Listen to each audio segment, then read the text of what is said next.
Algunas personas han hecho empeño por ordenar una narración de los acontecimientos que se han cumplido entre nosotros, tal como nos ha sido transmitidos por aquellos que fueron los primeros testigos y que después se hicieron servidores de la palabra. Después de haber investigado cuidadosamente todo desde el principio, también a mí me ha parecido bueno escribir un relato ordenado para ti, ilustre Teófilo.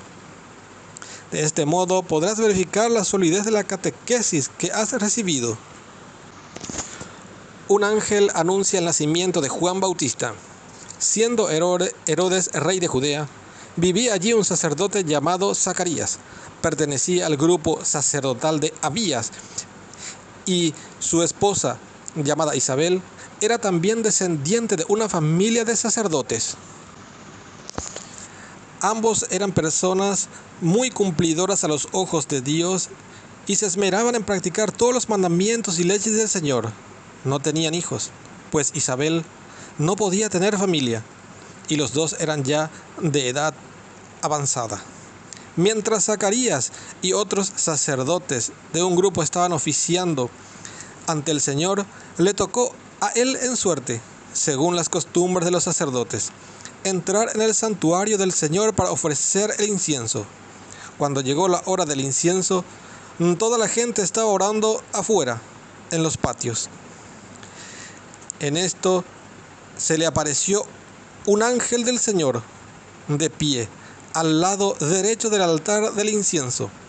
Zacarías se turbó al verlo y el temor se apoderó de él.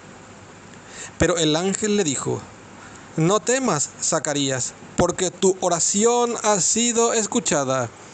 Tu esposa Isabel te dará un hijo y le pondrás por nombre Juan.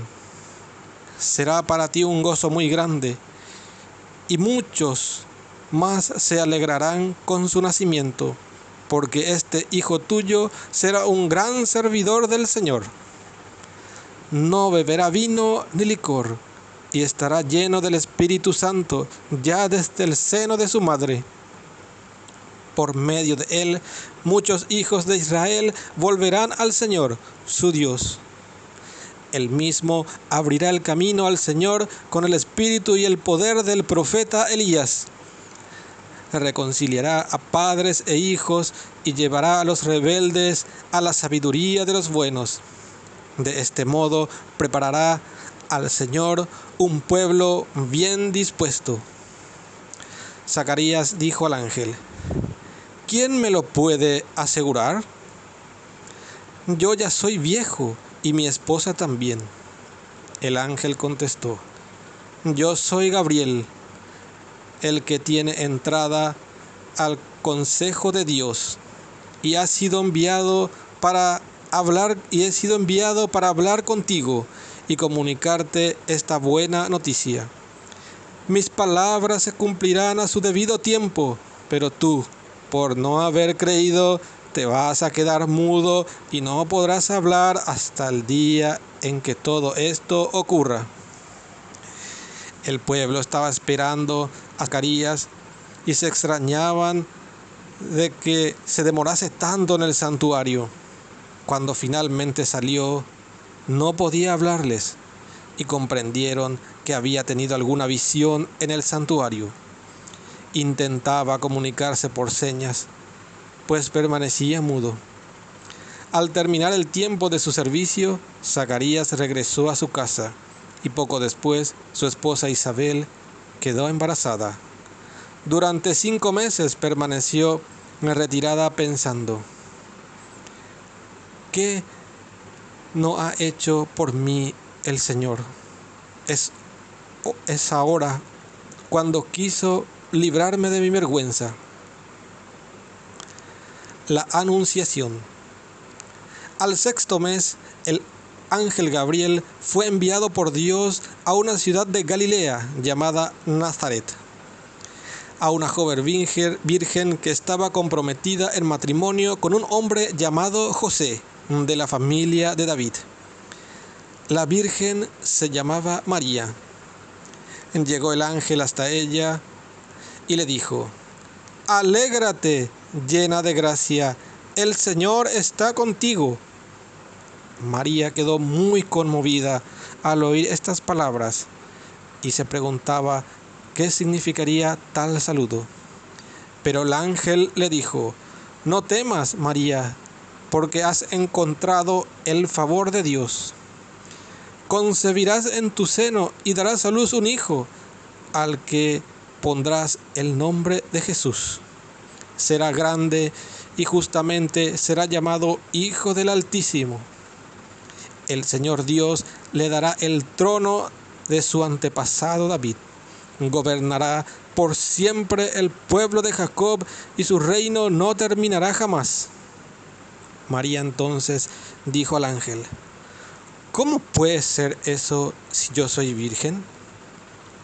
Contestó el ángel: el Espíritu Santo descenderá sobre ti, y el poder del Altísimo te cubrirá con su sombra. Por eso el niño santo que nacerá de ti será llamado Hijo de Dios. También tu parienta Isabel está esperando un hijo en su vejez, y aunque no podía tener familia, se encuentra ya en el 6º mes del embarazo. Para Dios nada es imposible. Dijo María: yo soy la servidora del Señor.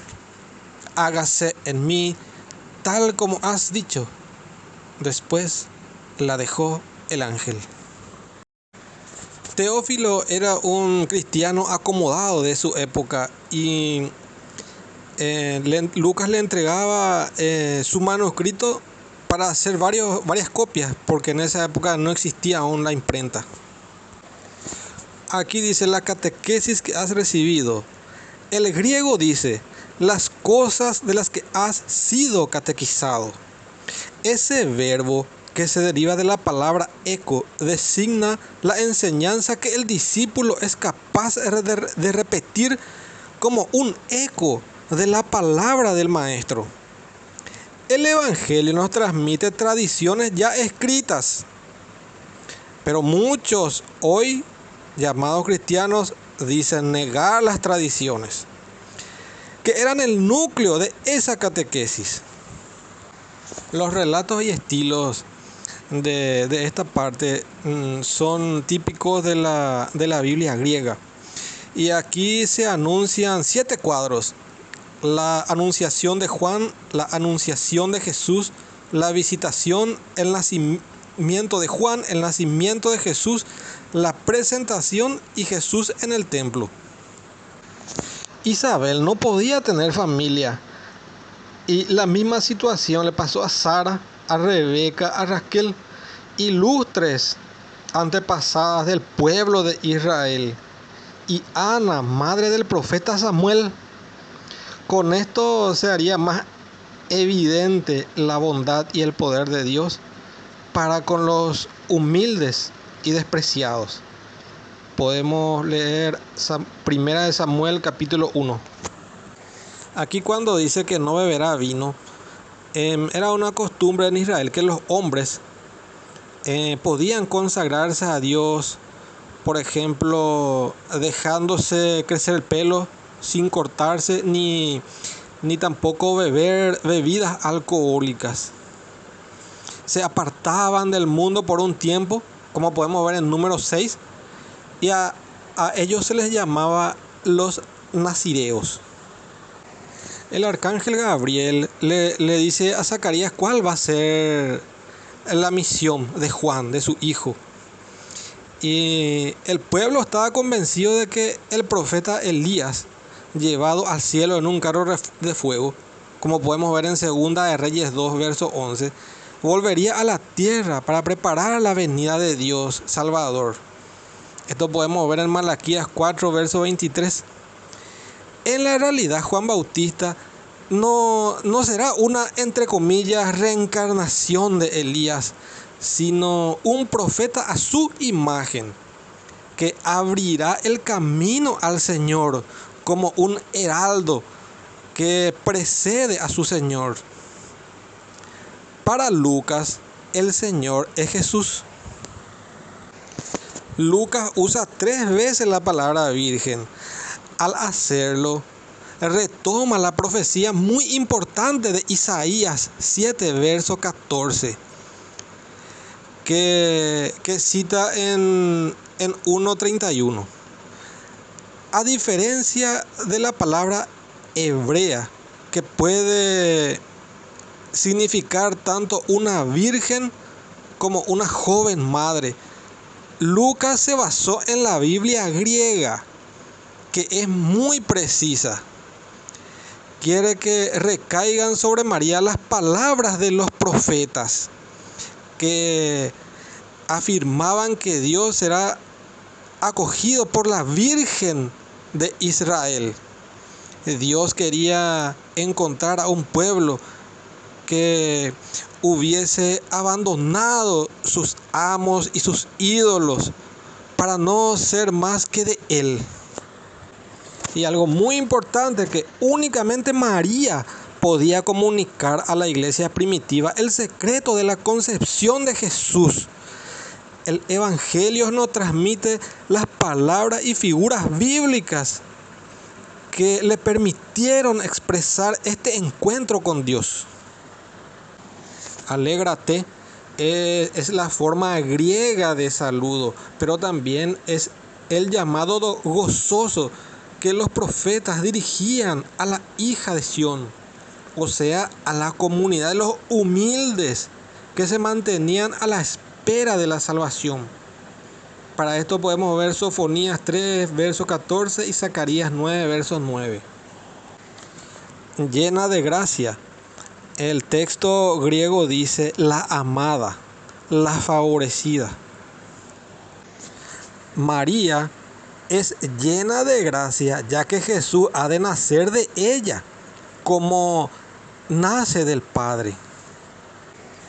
El arcángel Gabriel aplica a Jesús la profecía de Natán, que podemos ver en 2 de Samuel 7, verso del 9 al 16. Será el Mesías descendiente de David. Cuando dice que gobernará el pueblo de Jacob, se refiere a Israel. Podemos ver Isaías 7, verso 16, Isaías 9, verso 6 y Miqueas 5, verso 2.